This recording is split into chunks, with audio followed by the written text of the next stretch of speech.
Si Ana at ang Aklat ng Mga Pangarap.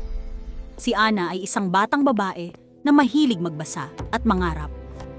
Isang araw, habang naglalaro sa lumang silid-aklatan, may napansin siyang isang lumang aklat na kumikislap.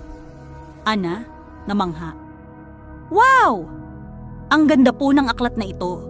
Ano kaya ang laman? Biglang may lumitaw na maliit na diwata mula sa aklat. Diwata. Kumusta, Ana? Ako ang diwata ng Aklat ng Mga Pangarap. Pinili kita upang matutunan kung paano gawing realidad ang mabubuting pangarap. Ana, nagulat at masaya. Tunay po ba iyon? Paano po ako makakatulong sa aklat? Diwata.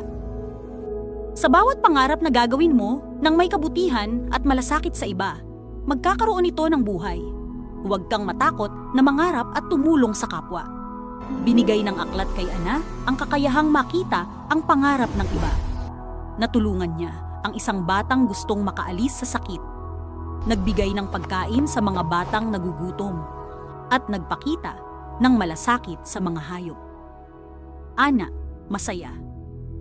Ang saya po kapag natupad ang pangarap ng iba. Parang mas maganda po ang mundo kapag tumutulong ka. Diwata, ngumiti. Ana, ang tunay na mahika ng aklat ay ang kabutihan at pagtulong mo sa iba. Ang bawat pangarap ay mas makabuluhan kapag ginawa mo ito para sa tama. Mula noon, palaging ginagamit ni Ana ang aklat ng mga pangarap para magpakita ng kabutihan at malasakit sa kapwa. At natutunan niyang ang bawat maliit na pangarap ay may malaking epekto sa mundo. Aral ng kwento. Ang pangarap ay mas makabuluhan kapag kasama ang kabutihan at pagtulong sa iba. Ang bawat mabuting gawa, gaano man kaliit, ay nagdudulot ng liwanag at saya sa mundo.